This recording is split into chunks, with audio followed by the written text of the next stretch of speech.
One of the themes I often return to is that you cannot trust what politicians or the media tell you. Now, I've got a simple reason for being suspicious of them. It's because they lie. They lie. Not once or twice, but again and again and again. And every deliberately misspoken word comes at your expense. These words are designed to entrench power in the elites while diminishing your autonomy over your life. But there are signs that people are waking up to the poison peddled by those in public life. And let's understand this. The purpose of the propaganda is actually to divide us and to weaken us. They want us to think that we're actually bad people individually and that our neighbours are bad people too. They want us to think that people with white skin are bad people, unless their skin colour isn't reflective of their chosen ethnicity. In that case, they can be good people. These elites are trying to convince us that men can have babies and a woman can have a penis. We're being bludgeoned into the belief that the earth is about to melt thanks to climate change. Well, to borrow one of their slogans, the climate is changing, yes, but it always was and always will be. Now, of course, you'll probably recognise those last few words because that slogan relates to the mooted primacy of so-called Aboriginal nations on whose land we apparently occupy. I find it funny that those who chant it so often and so loudly and so publicly don't actually seem to want to work to earn money to buy their own land, or if they actually do have some fee simple title, they don't want to give it back to the people they say rightfully owns it. And what about all the other grave injustices in the world? Do you remember the Ukraine war? Yes, I'm telling you, it's still going, despite the absence of flag emojis on social media. In fact, according to the shills, Ukraine is still on the cusp of winning, just as they have been for the past 18 months or so. Well, I'm sorry to break it to you, but that's simply not true. Ukraine has sacrificed hundreds of thousands of men for no gain, all because the global powers wouldn't allow a peaceful settlement or a de-escalation strategy to be discussed.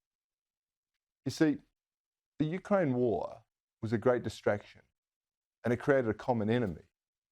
They're both essential components of propaganda.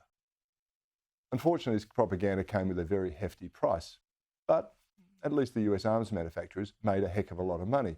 I suspect more than a few US and Ukrainian politicians made a heck of a lot of money too, but we don't talk about that, do we?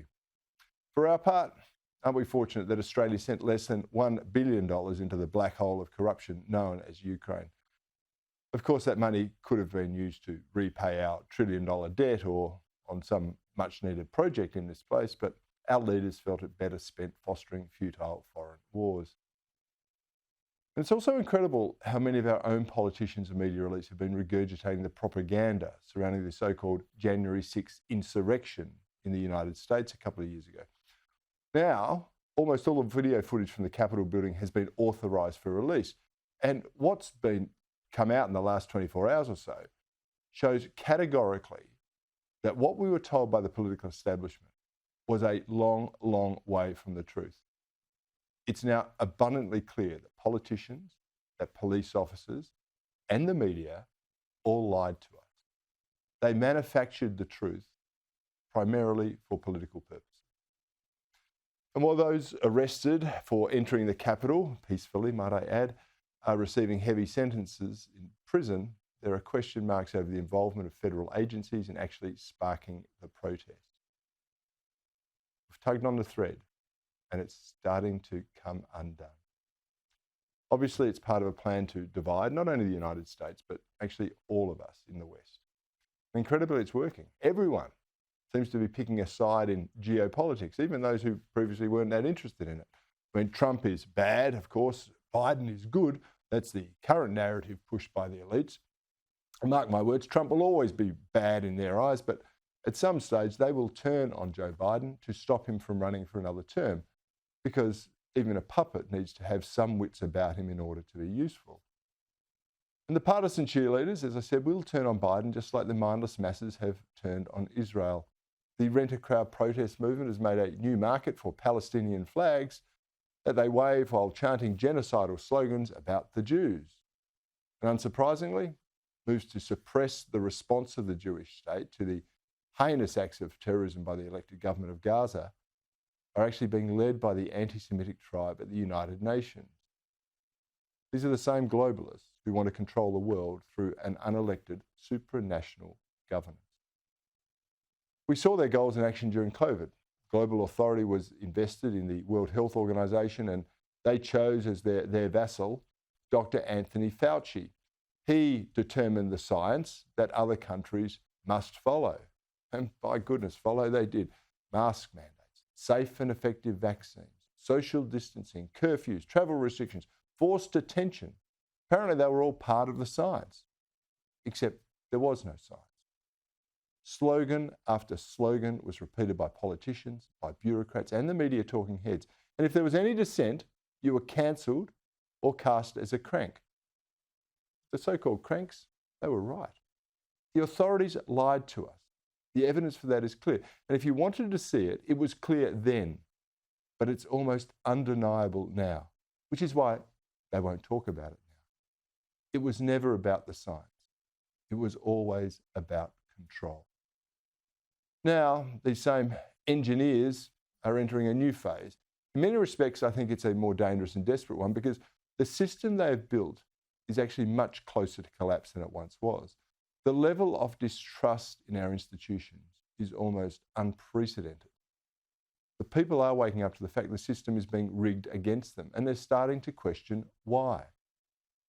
Why are we planning to import millions more people if housing is in short supply in this country? Why are our electricity bills unaffordable if renewable energy is so cheap?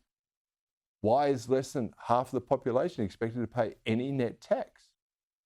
And why is the government intent on dividing us by race? And how will we ever repay the national debt?